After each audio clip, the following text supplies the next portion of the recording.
Ya pueden iniciar cuando quieran, ¿sí? Ya yo voy a mutearme y dan inicio. Bienvenidos al segundo módulo del curso, elaboración de expedientes técnicos BIM. En este módulo conversaremos sobre un aspecto crucial para la implementación de esta tecnología revolucionaria en nuestro país, el Plan BIM Perú y la normativa alrededor de este plan. Imaginen un país donde cada proyecto de infraestructura se diseña y construye con una precisión milimétrica, donde los errores son mínimos y los plazos se cumplen con gran eficiencia. Ese es precisamente el objetivo del Plan BIM Perú, una iniciativa ambiciosa del gobierno peruano para modernizar nuestro sector de la construcción mediante el Building Information Modeling o BIM. El Plan BIM Perú no es solo una serie de directrices, es un catalizador de cambio. Establecen normativas claras y estándares técnicos que promueven la adopción de BIM en proyectos clave, desde carreteras hasta hospitales. Pero más allá de eso, el plan fomenta una cultura de colaboración y excelencia, capacitando a nuestros profesionales para que dominen herramientas digitales de vanguardia y lideren la transformación hacia la construcción, hacia una construcción más eficiente y sostenible. Para comenzar este módulo, revisaremos de manera general el concepto del Plan BIM Perú, su propósito, cómo mejora la eficiencia, cómo reduce costos y minimiza riesgos en los proyectos de infraestructura. Luego exploraremos los documentos normativos que regulan el BIM en el Perú, el ISO 16950, la Guía Nacional BIM, entre otros. Finalmente, desarrollaremos los 27 usos nacionales derivados del BIM, los cuales nos permiten no solo visualizar y diseñar, sino también prever y gestionar cada fase de un proyecto con mayor precisión y eficacia. Bueno, antes que todo, vamos a hablar voy a mostrarles un video sobre el Plan BIM Perú, pero primero quería hablarles un poco de qué va a ir esta presentación, ¿no? En esta presentación vamos a hablar un poco acerca de lo que es el Plan BIM Perú, luego vamos a hablar un poco de la ISO 19650, es un poco en lo que se basa luego la Guía Nacional BIM, luego hablaremos sobre la Guía Nacional BIM, para terminar mostrando los usos potenciales que se expresan en esta Guía Nacional, ¿no? Aparte hablaremos de los usos más importantes y describiremos cómo es que son usados. Primero voy a mostrar este video.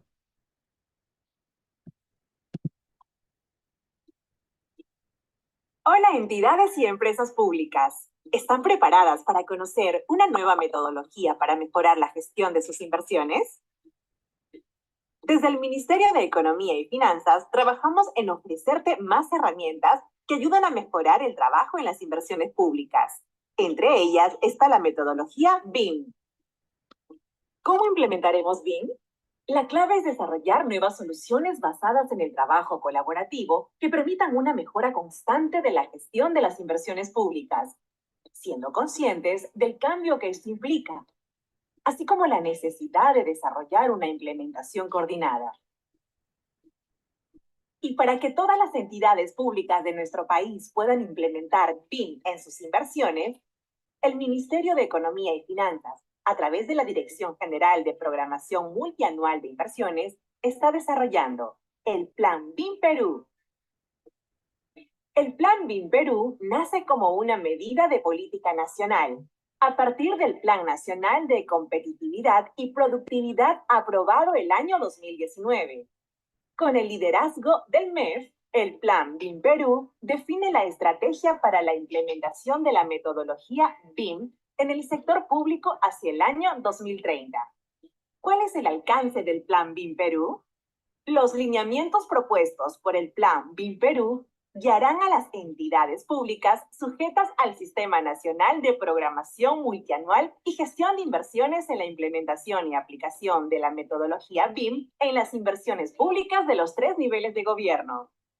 El Plan BIM Perú cuenta con un equipo de especialistas encargados de proponer y ejecutar las acciones requeridas para lograr que BIM sea una realidad dentro de las entidades públicas.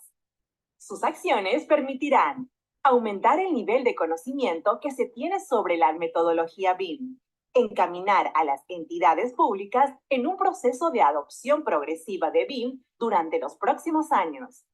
¿Cómo pueden acceder a toda la información sobre el Plan BIM Perú? Toda la documentación y acciones que se producen en el marco del Plan BIM Perú pueden ser revisadas en el sitio web mef.gov.pe/Plan BIM Perú. Ahora ya conoces más sobre BIM en el Perú. Inicia la implementación de BIM en tu entidad o empresa pública escribiéndonos a Bueno. Ese era un pequeño video introductorio de lo que es el Plan BIM Perú, y ya nosotros lo vamos a definir un poco más a detalle en las siguientes diapositivas. Primero, cuando hablamos de Plan BIM Perú, nos estamos refiriendo del plan estratégico que está implementando el gobierno, digamos, el gobierno peruano para la implementación de BIM a nivel nacional. Entonces, lo que sucede es que el Estado peruano reconoce la necesidad de la modernización y de la digitalización de los sistemas de ejecución de proyectos. Y por tanto, alineado al Plan de Competitividad Nacional, desarrolla este Plan BIM Perú para la implementación de esta nueva metodología, voy adelantando, de gestión de la información para poder dar este paso adelante en la digitalización de la industria peruana, ¿no? De la construcción. Entonces, el Plan BIM Perú tiene, digamos, ciertos hitos. Tiene un primer hito en el 2021, segundo hito en el 2025 y tercer hito en el 2030. Esta gráfica, lo más importante para mí, para rescatar, es que en el 2030 la plataforma de tecnología BIM va a ser obligatoria a nivel nacional en los proyectos públicos. Entonces, es aquí la parte más importante de la adopción del conocimiento acerca de BIM por parte de las empresas públicas y privadas para poder ir alineándonos en digamos, en esta nueva ruta que está tomando el país, ¿no? Luego, las acciones o la línea estratégica que tiene el plan BIM se diferencia o está diferenciada en cuatro acciones, básicamente.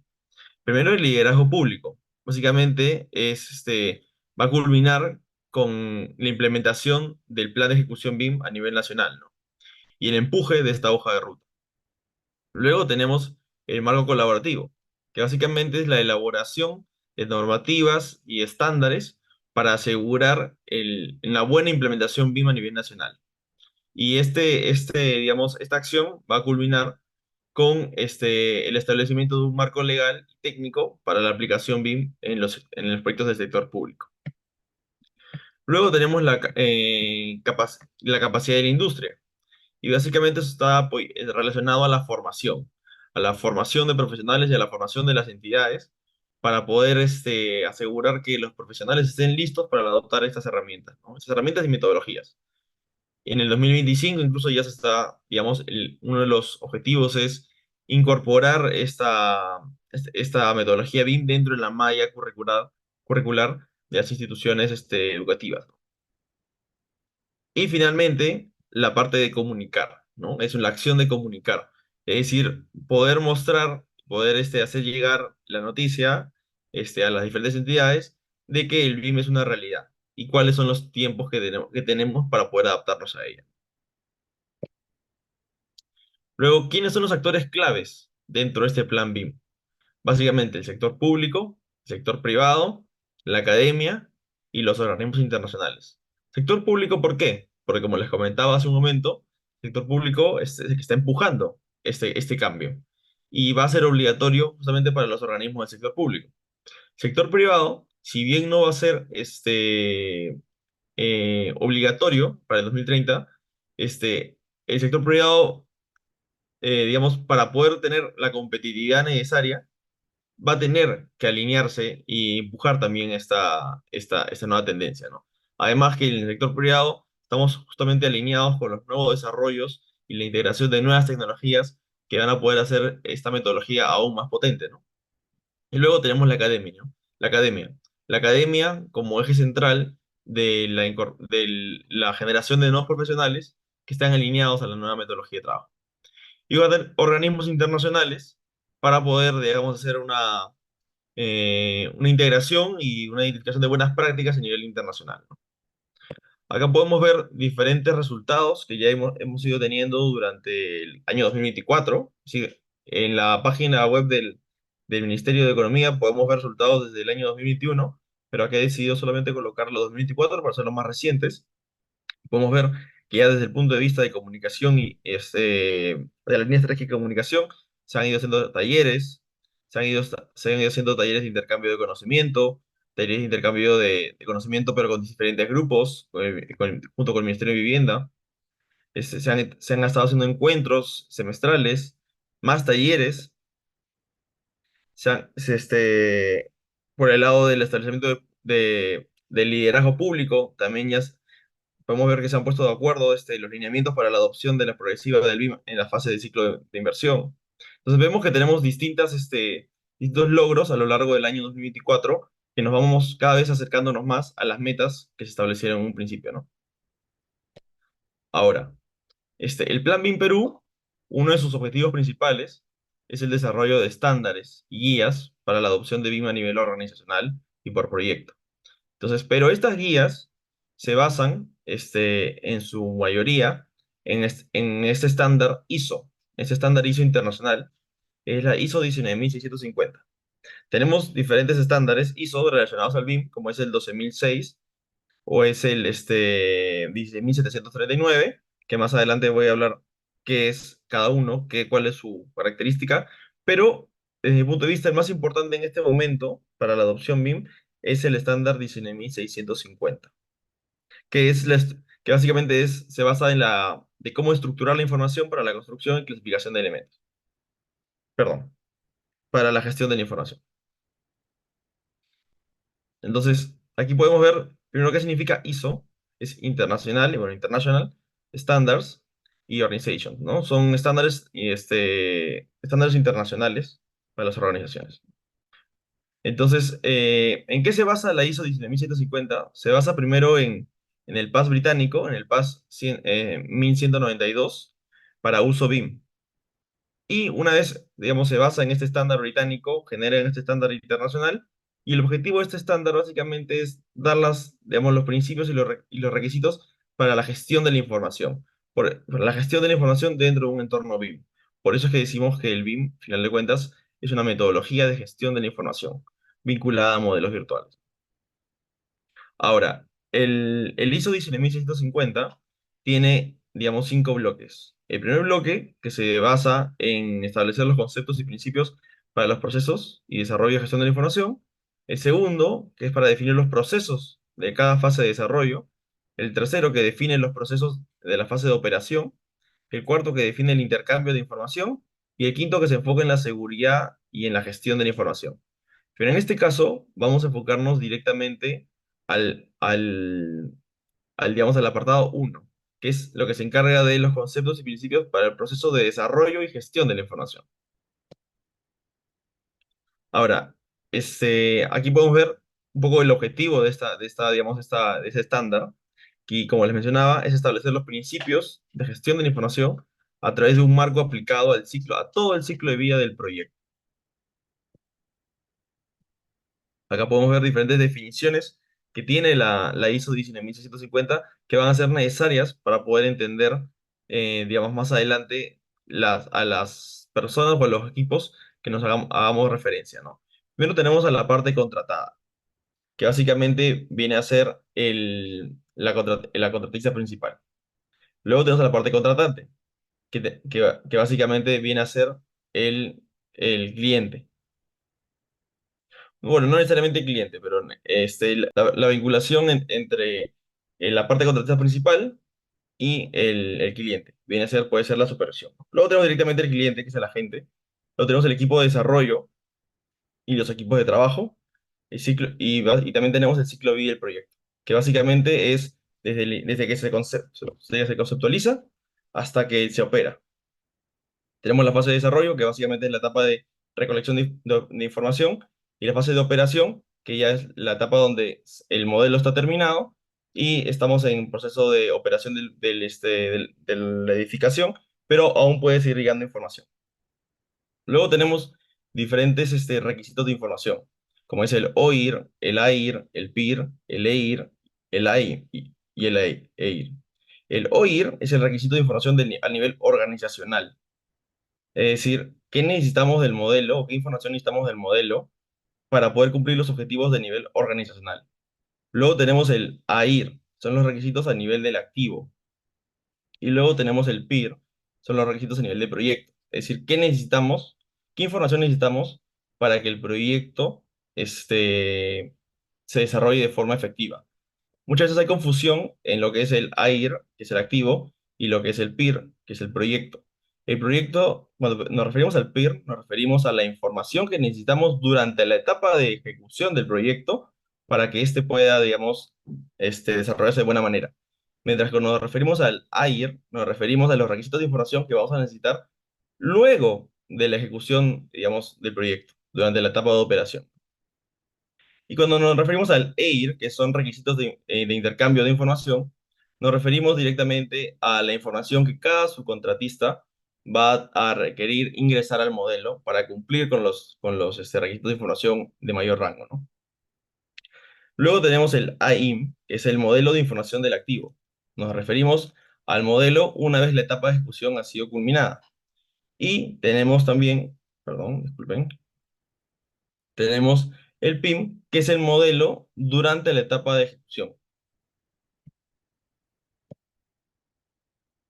Nosotros podemos identificar diferentes perspectivas, ¿no? La perspectiva del propietario del activo, la perspectiva del usuario del activo, la perspectiva del desarrollador del activo y la perspectiva de la sociedad en general.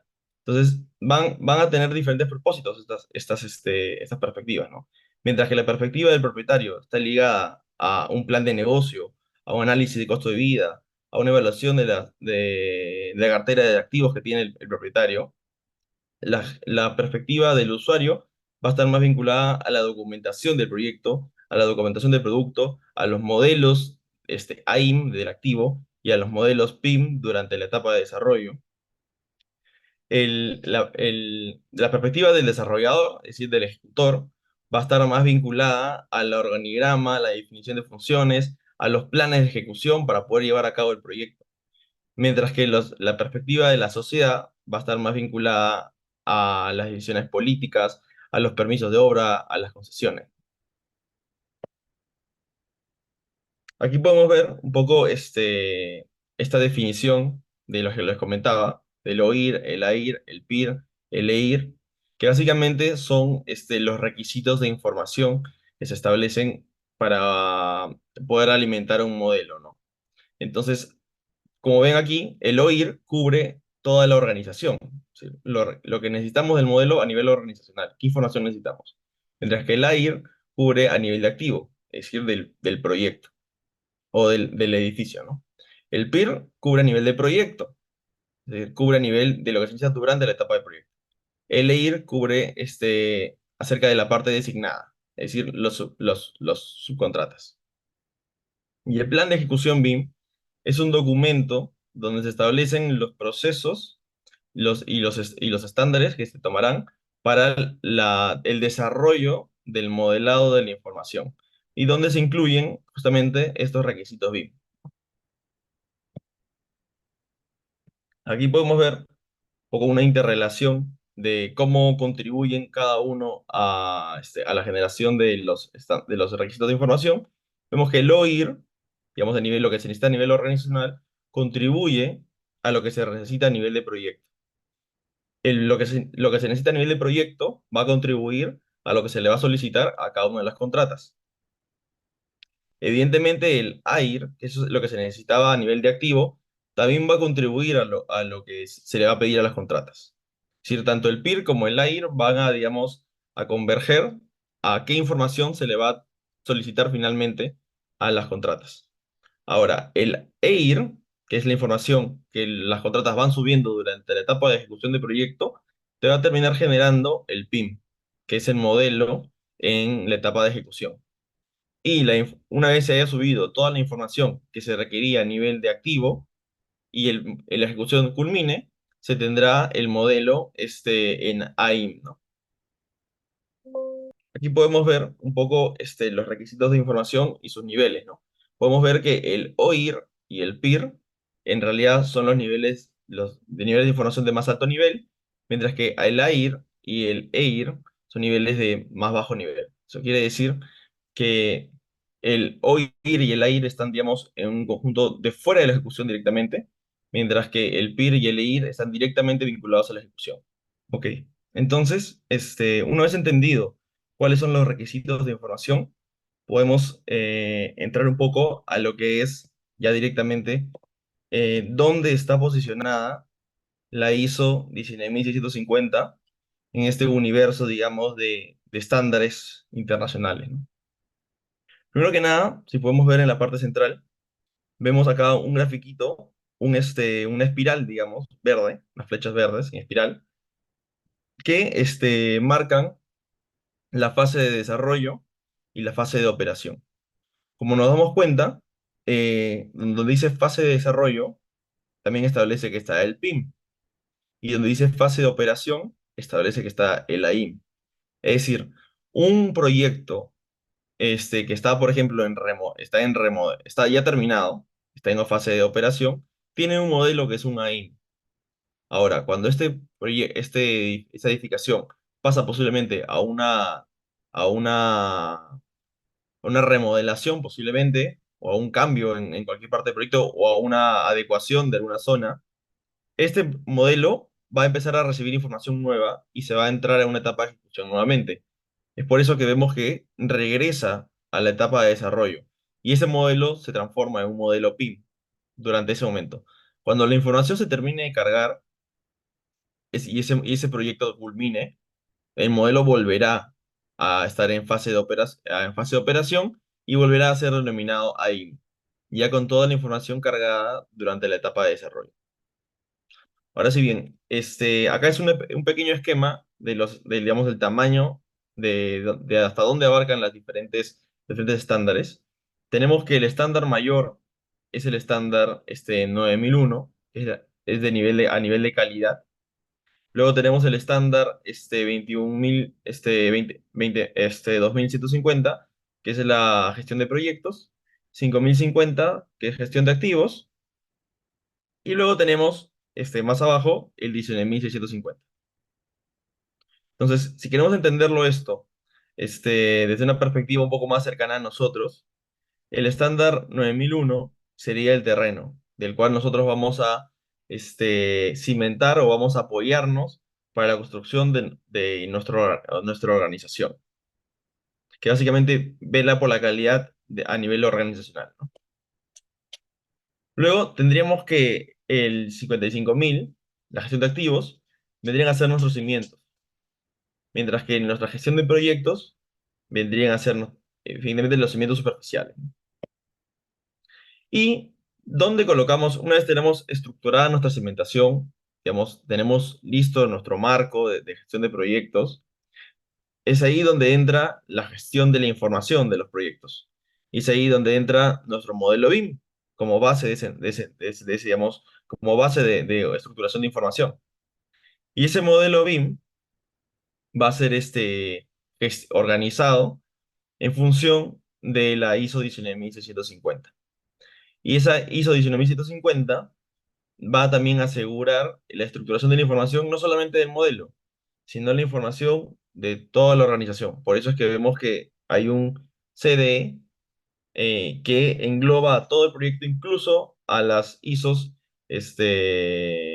superiores, ¿no? Como es la 9001 y la 55.000 y la 21.500. Ahora, hay, digamos, flujos en los cuales nosotros podemos establecer los requisitos de información. Y hay un flujo deficiente y hay un flujo eficiente. El flujo deficiente es cuando normalmente las empresas dicen, ok, tenemos que utilizar BIM y lo utilizan de forma, digamos, por moda. Entonces, el proveedor de información establece directamente el BEP o el plan de ejecución BIM y los requisitos de información, según muchas veces con planes de ejecución BIM que desarrollaron en otros proyectos y no los adaptan. Netamente, el cliente dice, ok, dame un plan BIM, ellos dan un plan BIM, en base a eso se establece la información que se va a recibir y se almacena esa data en un modelo y, ok, acción cumplida. Se termina, se entrega el proyecto, se entrega el modelo, pero esa información no tiene un propósito como tal. El flujo eficiente es definir cuáles son el propósito, los usos BIM que tendríamos que tener para que este proyecto, digamos, se desarrolle de forma adecuada. ¿Y para qué nos va a servir cada herramienta BIM que vamos a tomar en cuenta? Una vez que nosotros definimos ese propósito, recién debemos definir los requisitos de información. Esos requisitos de información deben venir del cliente hacia la contratista principal. Y una vez esos requisitos de información son recibidos, la contratista principal debe desarrollar el plan de ejecución BIM o el PEP. Entonces, se dan cuenta que muchas veces se ejecuta este flujo al revés de cómo debería, ¿no? Es la misma contratista principal la que define un BEP sin tener un propósito claro del uso BIM que van a establecer, ¿no?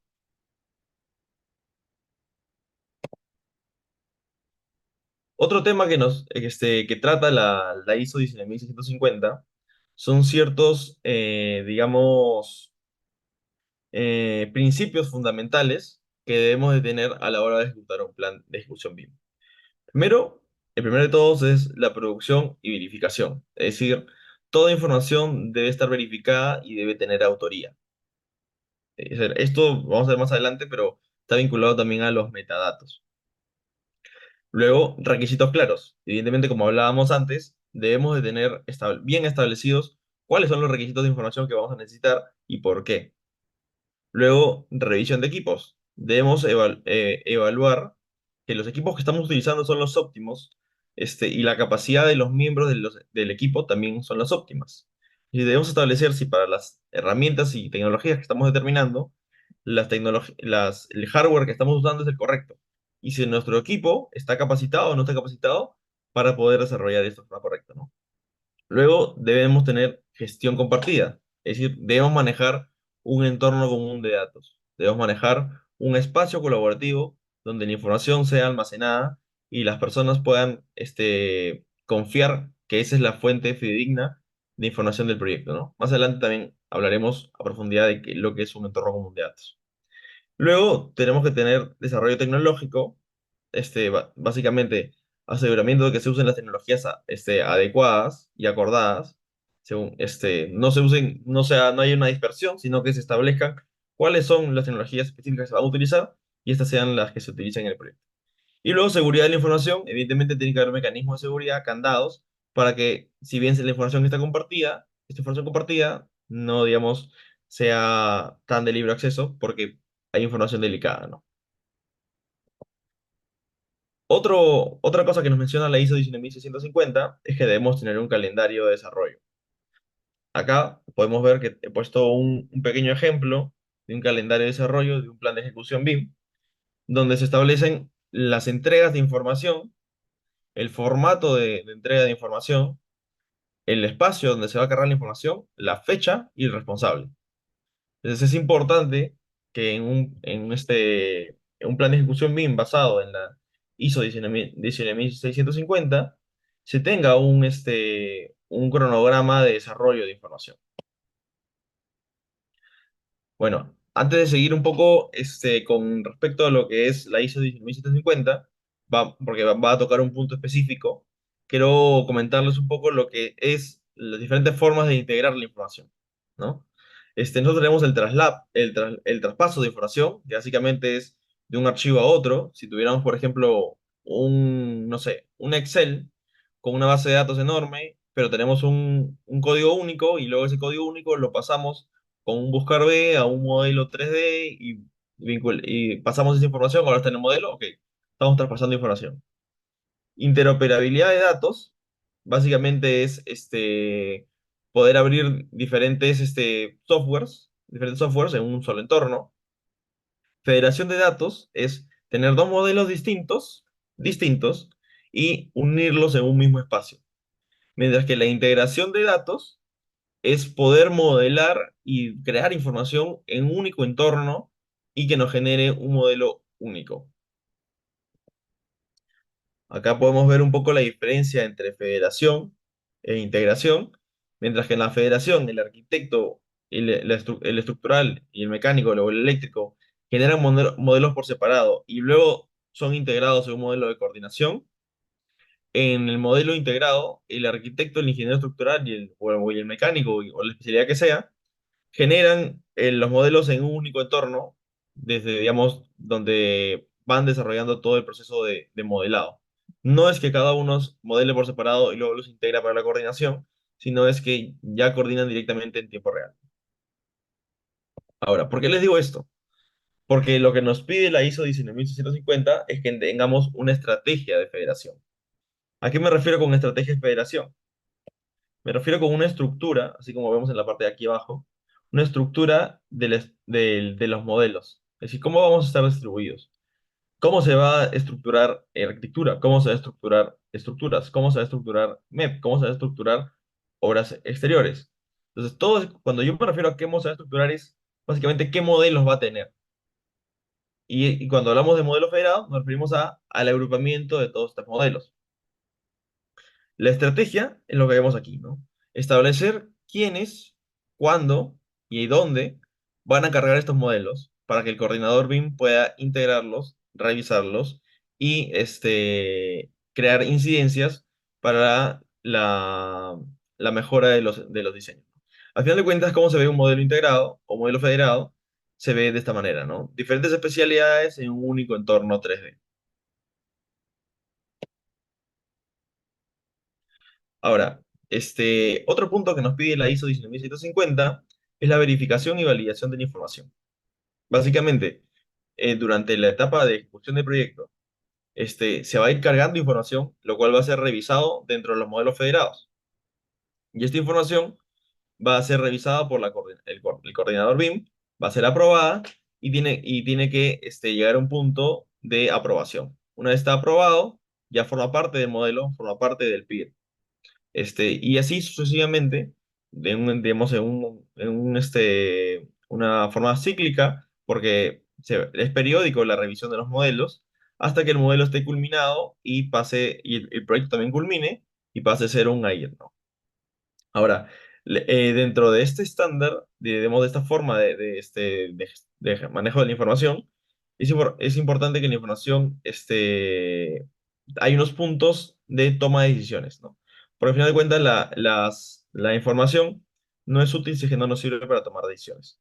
Entonces, durante este proceso, hay momentos en los cuales la información nos va a servir para tomar o no una decisión con respecto al diseño del modelo.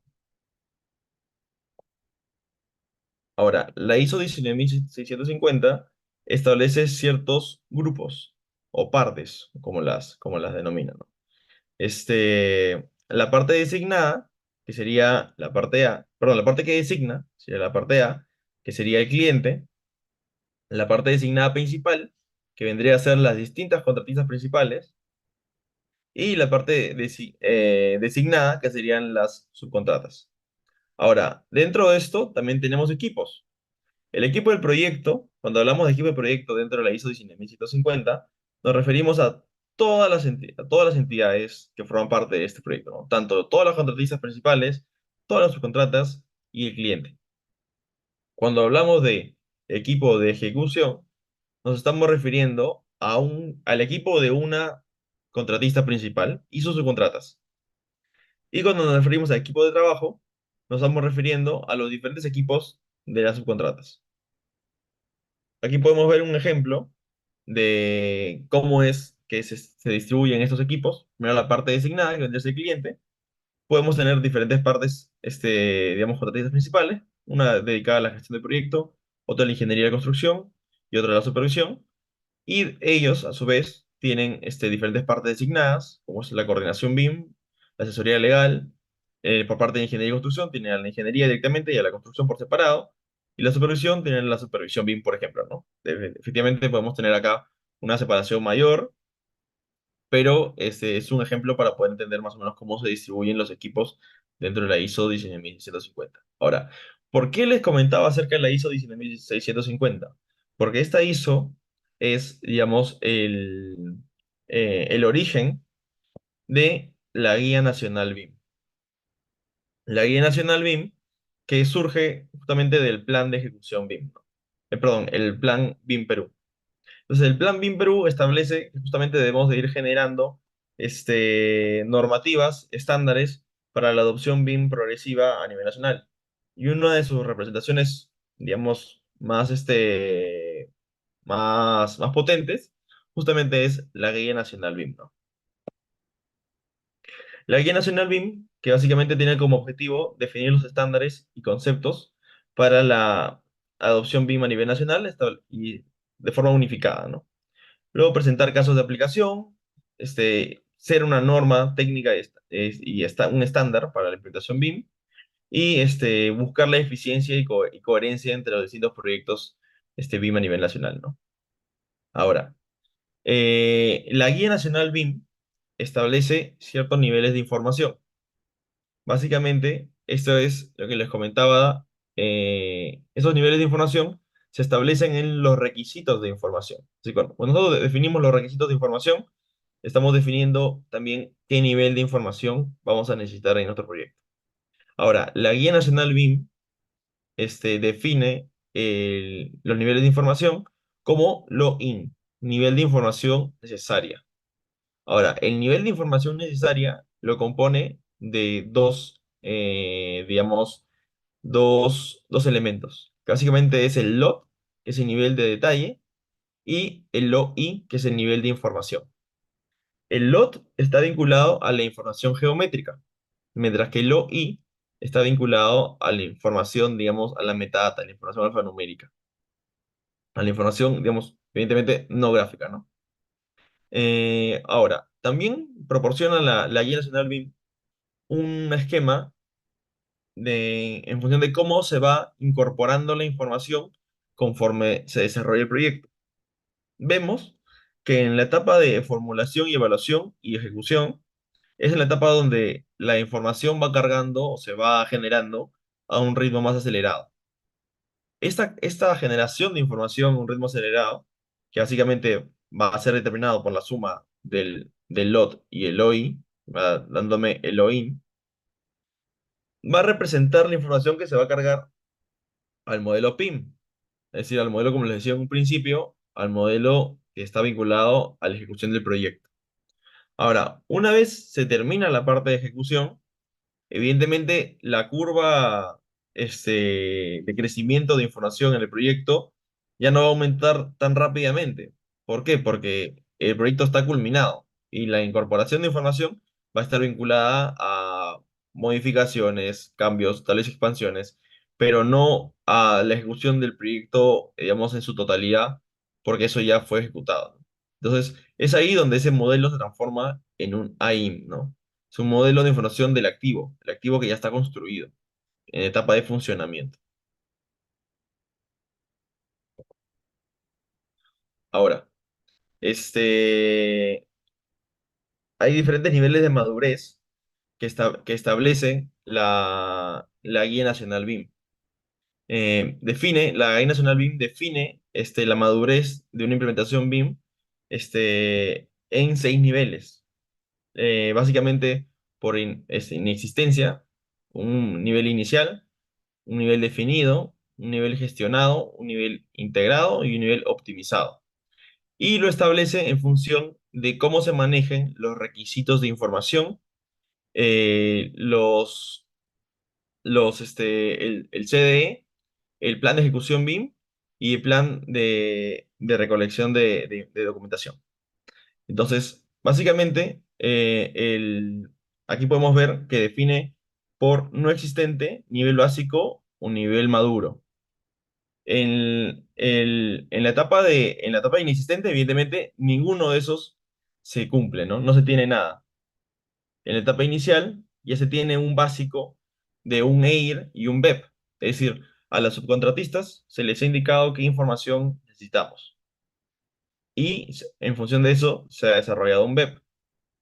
Sin embargo, no se tiene una visión a nivel de proyecto o una visión a nivel organizacional, ni una visión a nivel de activo durante la etapa ya de mantenimiento de la edificación. ¿Para qué nos va a servir la información BIM, no? Ya durante la etapa de definido, ya se tiene un CD establecido, básico en todo caso, en el cual la información va a ser recopilada, ¿no? Antes netamente se tenían modelos. Mientras que en la etapa de gestionado ya se tiene un nivel maduro en un EIR, ¿no? Es decir, ya es un poco más acertado lo que realmente necesitamos de los modelos y por parte para que los contratistas lo incorporen, ¿no? Entonces, por tanto, tenemos un BEP más sólido.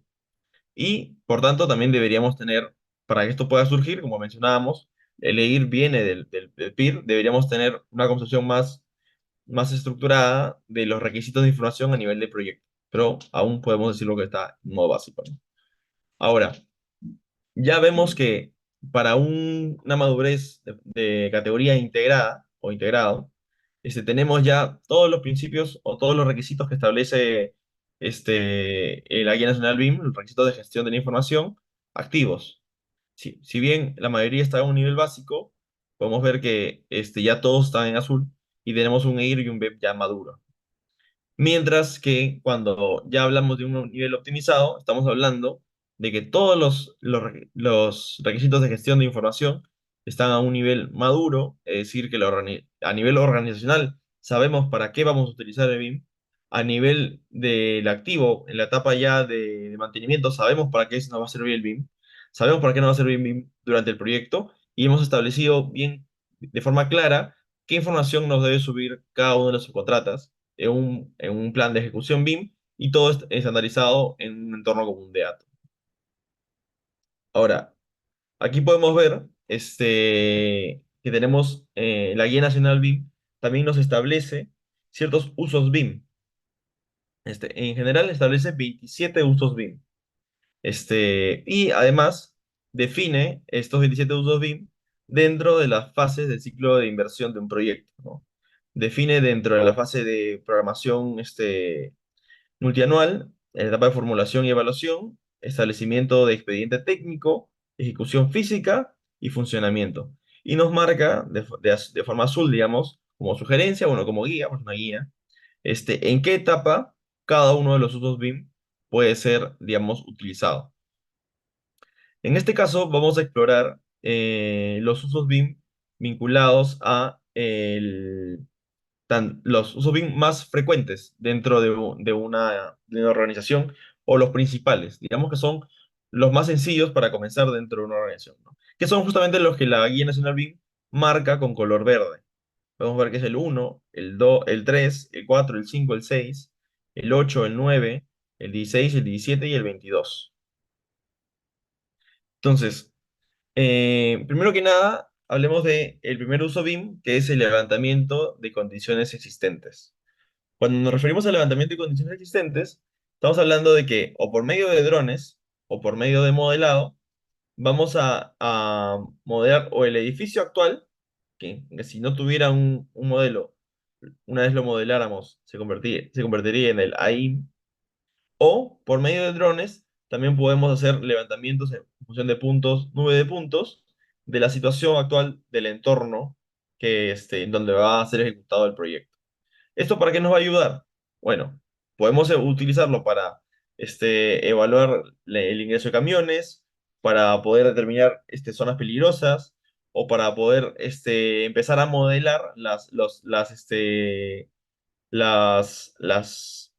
nuevas incorporaciones al edificio, como si fuera en caso de un edificio, digamos, antiguo, asegurándonos de que estas incorporaciones no interfieran o no se generen interferencias con la edificación actual, ¿no?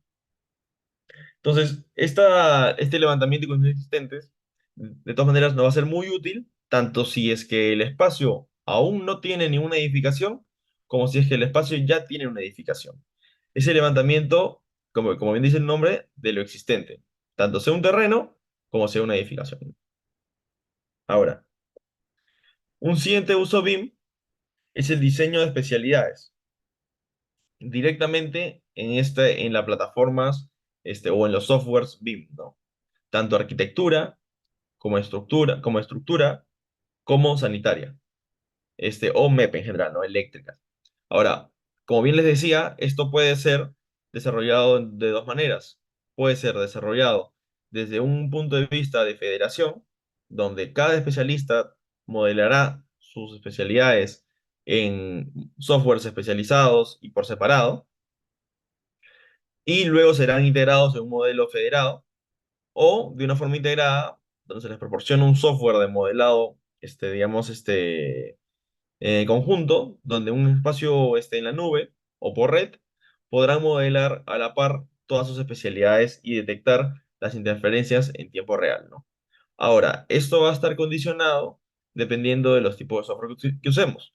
Por ejemplo, si se utilizan softwares vinculados a edificaciones, muchas veces el Revit es suficiente para el modelado de todas las especialidades que están involucradas. Sin embargo, cuando nos vamos a proyectos, por ejemplo, metalmecánicos, donde se utilizan otro tipo de softwares más especializados para la elaboración de estos modelos, en este caso sería un modelo Tecla, por ejemplo, y un modelo Revit, no se vuelven compatibles en un único entorno para modelarlos a la par. Para ese diseño especialidades de forma integrada.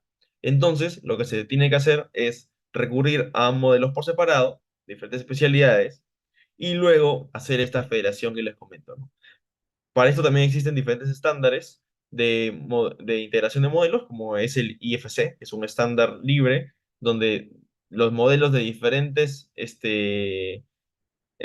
softwares pueden ser integrados en un único entorno. Por otro lado, tenemos la elaboración de documentos. Básicamente, cuando nos referimos a la elaboración de documentos, nos referimos que a partir de los modelos 3D que generemos, nosotros desarrollaremos la planimetría o los detalles de las edificaciones. Muchas veces se piensa que uno para modelar debe primero finalizar la planimetría y en función de la planimetría, la cual se sube al Revit o al software que usemos, se empieza a modelar la edificación para sacar metrados o para el uso que nosotros determinemos. Sin embargo, el correcto uso de la metodología BIM lo que nos dice es que nosotros deberíamos de dibujar directamente en el modelo BIM, directamente generando nuestros modelos en 3D. Y es a partir de los modelos 3D que nosotros deberíamos de generar nuestras planimetrías y nuestros estándares, nuestras planimetrías, perdón, y nuestros detalles de las edificaciones, ¿no? Porque la información ya está cargada y la información puede ser extraída de diferentes formas. Entonces, lo importante aquí es entender que para poder sacar el mayor partido de las herramientas BIM, lo mejor es iniciar con el modelado y el diseño en 3D para luego pasar al 2D. Por otro lado, otro uso BIM es la visualización 3D. ¿Qué nos dice la visualización 3D? Básicamente, el poder acceder a los modelos desde cualquier espacio. Poder acceder a partir de un iPad, poder acceder a partir de un celular, poder acceder a partir de una computadora, de unos lentes de realidad virtual. Lo importante es que podamos ver el modelo, ver la edificación en un espacio tridimensional y podamos entender mejor cuál es el alcance del proyecto, de qué se está tratando en la revisión, si se está haciendo una revisión, cuál es la dificultad que se está teniendo. A partir del modelo nosotros vamos a poder entender mejor todas las complicaciones, problemáticas, dificultades o solicitudes que se desarrollen a partir o vinculados al proyecto. ¿Por qué? Porque vamos a poder entender mejor a qué se está refiriendo con cada uno de sus solicitudes. Otro uso que se establece en la Guía Nacional BIM es la coordinación de información. ¿Y a qué nos referimos a la coordinación de información? Nos referimos básicamente al trabajo efectivamente de los coordinadores de BIM, de la integración de la información y de la revisión de la misma para identificar ciertas incidencias problemáticas o, o solicitudes de cambio para asegurar un proyecto de alto rendimiento, ¿no? Cuando hablamos de un proyecto de alto rendimiento, y eso está vinculado, y esto va a estar dentro de una capacitación, una de las siguientes presentaciones, pero está vinculado al enfoque, digamos, IPD, que es Integrated Project Delivery, que lo que busca es tener edificios que sean sostenibles, usables, operables y construibles. Y una vez nosotros cumplimos estas cuatro, digamos, estos cuatro objetivos, nosotros podemos hablar de un proyecto de alto rendimiento. Entonces, lo que busca el coordinador es justamente buscar todas las problemáticas, incidencias y problemáticas o incidencias básicamente que puedan afectar al funcionamiento del proyecto para que sean corregidas, ¿no? Y este lo coordinará junto con las diferentes especialidades para ir mejorando el proyecto cada día. Ahora, acá les he mostrado un pequeño gráfico que yo desarrollé para entender un poco mejor cuál es la diferencia entre coordinación y colaboración BIM, porque muchas veces hay la confusión. Donde, como vemos aquí, hay dos apartados, ¿no? Las partes no directamente involucradas en la coordinación y las partes involucradas en la coordinación. En las partes involucradas en la coordinación, netamente, vemos al coordinador BIM y a los modeladores BIM. Ahora, estos son netamente un coordinador que está enfocado en BIM. Ahora, dentro de las partes no directamente involucradas a la coordinación, como puede ser el área de ingeniería, el área de arquitectura o el área de eléctrica o mecánica, van a haber coordinadores BIM de esas áreas, que en su trabajo netamente no es ser un coordinador BIM, pero van a ser el nexo entre esas distintas subcontratas y la coordinación BIM del proyecto. Ese nexo es lo que nosotros vemos aquí en este cruce.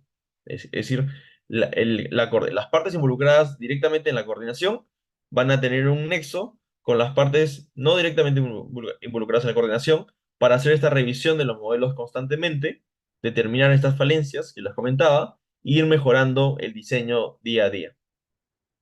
Ahora, eso es cuando hablamos de coordinación. Pero cuando hablamos de colaboración, estamos hablando de algo mucho más amplio.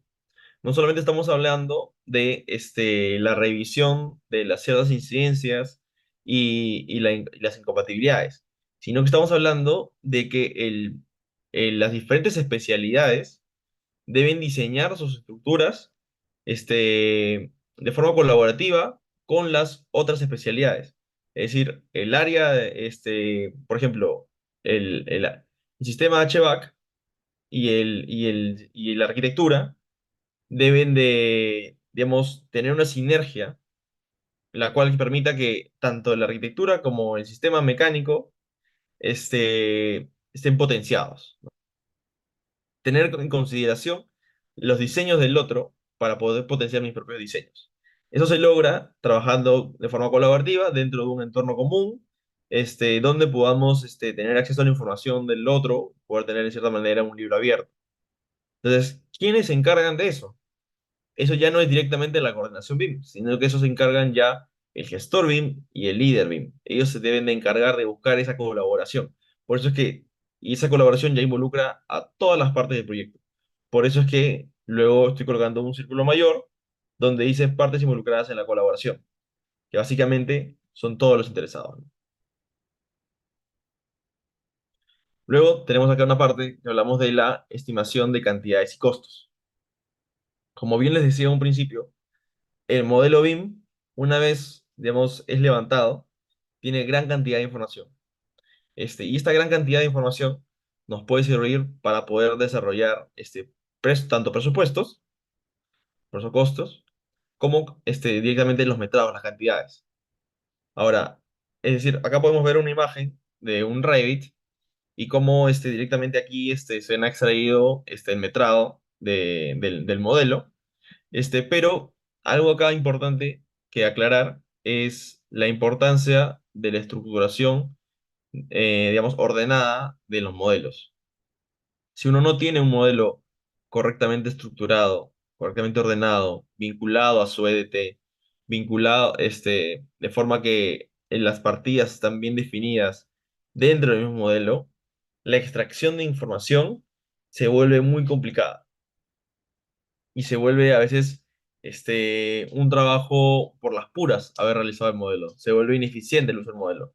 Tal vez se logra sacar el metrado una vez, pero lo que se busca a partir de un modelo es que el modelo sea dinámico y conforme avance el proyecto, también en la etapa de ejecución, no solamente en la etapa de diseño, podamos utilizarlo para rescatar información y poder tomar acción. Ahora, si el modelo en una etapa inicial no se, digamos, se estructura de una forma ordenada, y no se establecen un ordenamiento claro dentro del plan de ejecución BIM, dentro del BEP, entonces la estimación de cantidades y costos es limitada y no se saca todo el potencial que podría sacarse de este uso específico BIM, ¿no? Por eso que yo siempre menciono que el modelo BIM debe estar vinculado al EDT, o sea, la estructura de los de trabajo, o como también le dicen el WS, ¿no?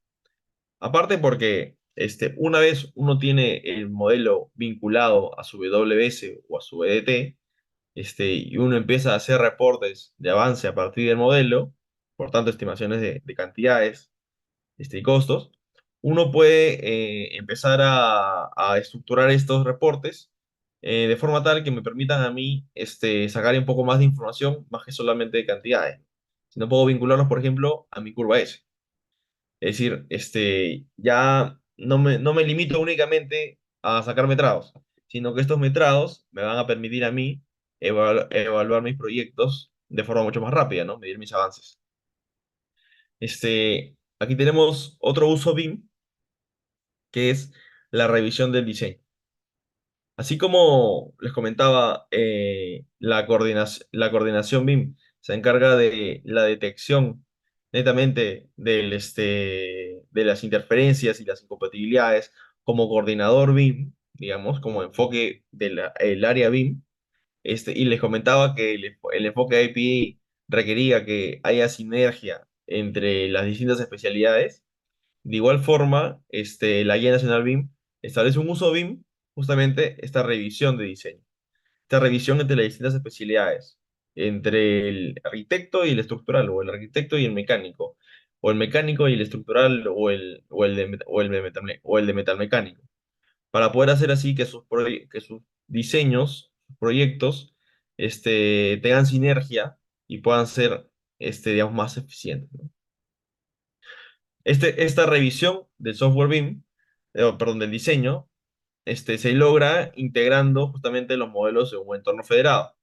Ahora, este entorno federado puede ser ejecutado en un modelo a partir de por ejemplo, un Naviswork, donde se pueden juntar los diferentes modelos y luego subirlo en un modelo ya federado, ya integrado, a una plataforma colaborativa. O también podemos tener en una misma plataforma colaborativa diferentes modelos en diferentes carpetas dispersos, pero que luego pueden ser integrados en esta misma plataforma, ¿no? Ahí ya depende un poco de las herramientas que se decidan usar para cada uno, para los proyectos específicos, ¿no? Luego, otro uso BIM, y este es digamos, de los más conocidos, de de los más usados, o más queridos, podemos decirlo de esa manera, porque muchas veces es lo que las obras es lo que más piden. A veces no piensan tanto en las otras posibilidades, sino netamente quieren detección de interferencias. Es el de aquí, ¿no? Es justamente el cruce de diferentes especialidades y detección de choques geométricos dentro de los modelos, ¿no?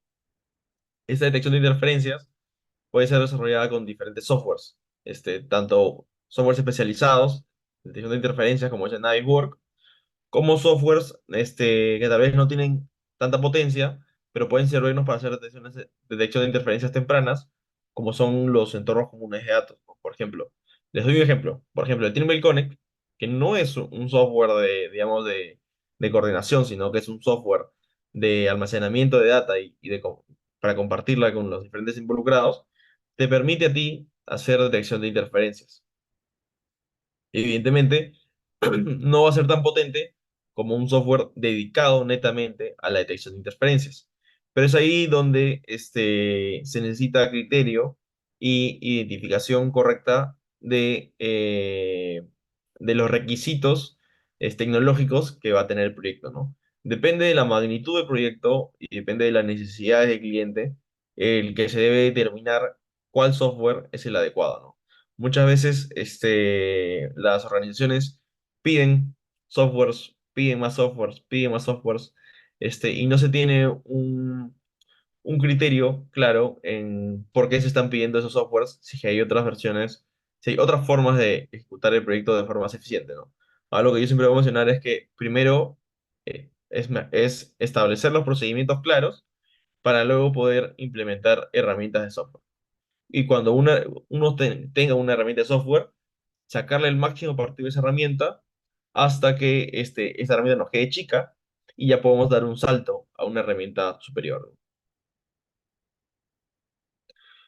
Aquí podemos ver un video, un poco de algo a mí me encanta ver ese tipo de simulaciones, de la planificación de la fase de ejecución, ¿no?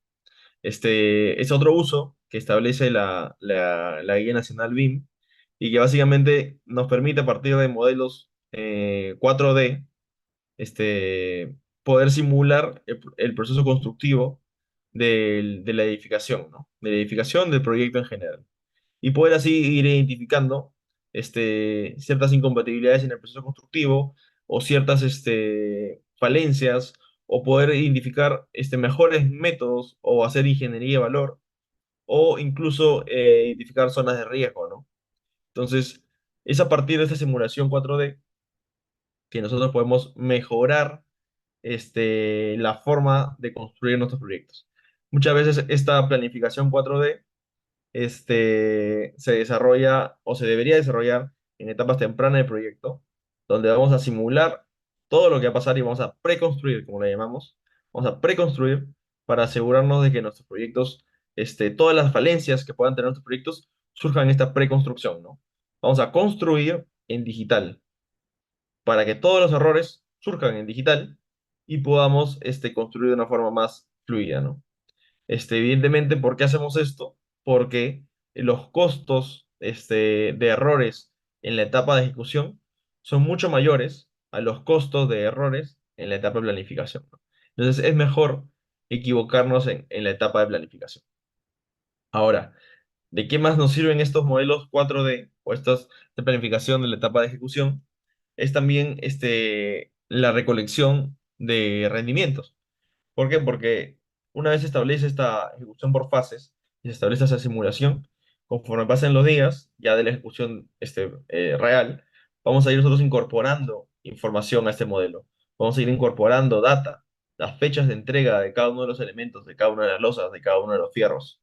Y esta información, como bien les decía, un momento antes, debe estar vinculada a las partidas y al EDT. Por tanto, también va a estar vinculada a los metrados y a los costos. Entonces, yo puedo establecer en función del tiempo que me toma cada una de las actividades, rendimientos históricos. Entonces, el modelo mismo se vuelve mi base de datos de rendimientos. Y eso me permite a mí poder generar mejores presupuestos, más competitivos, porque tengo una mayor precisión a la hora de tener la información.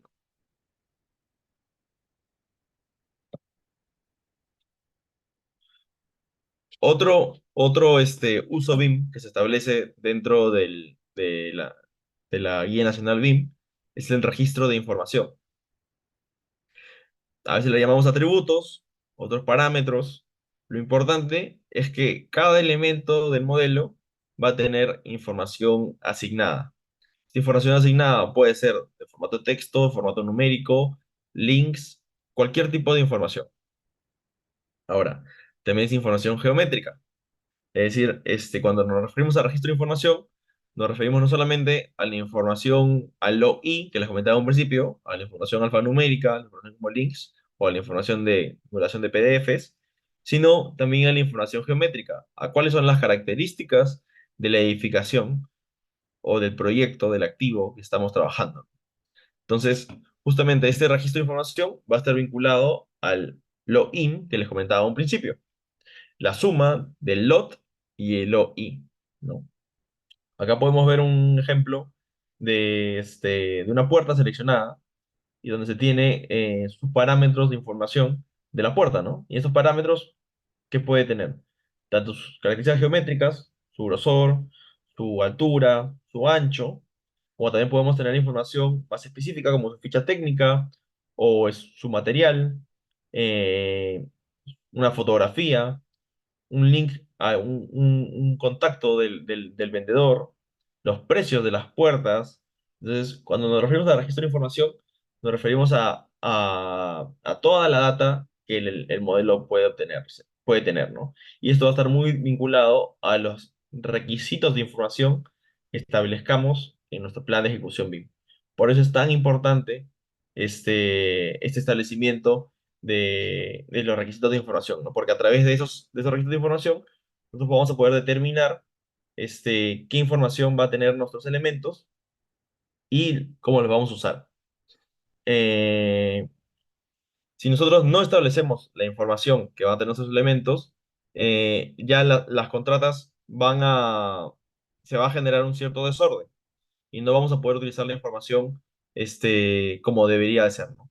Justamente ese es el propósito de la ISO 19650 y es el propósito de la Guía Nacional BIM, ¿no? Establecer un estándar para la gestión de la información y poder asegurar que nosotros usemos de la mejor manera nuestras herramientas BIM. Todas nuestras herramientas, tanto de software como de hardware, para poder asegurar unos proyectos de alto rendimiento. Como les decía, construibles, operables, sostenibles y utilizables. Si nosotros no gestionamos correctamente nuestra información y no enfocamos de forma correcta nuestras tecnologías digitales, no vamos a poder lograr tener estos proyectos de alto rendimiento que tanto necesita el país, ¿no?